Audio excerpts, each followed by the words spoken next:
Merhaba arkadaşlar, kanalımıza hoş geldiniz. Bugün sizler için iki harika oyuncumuz Hande Erçel ve Kerem Bürsin çiftinde en güzel ve en özel fotoğrafları hazırladık.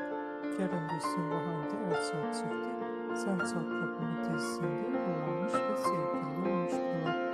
Ve yakın zamanlarda yollarını ayırdılar. Biz de sizler için Hande Erçel ve Kerem Bürsin fanları için onların en güzel ve en özel karelerini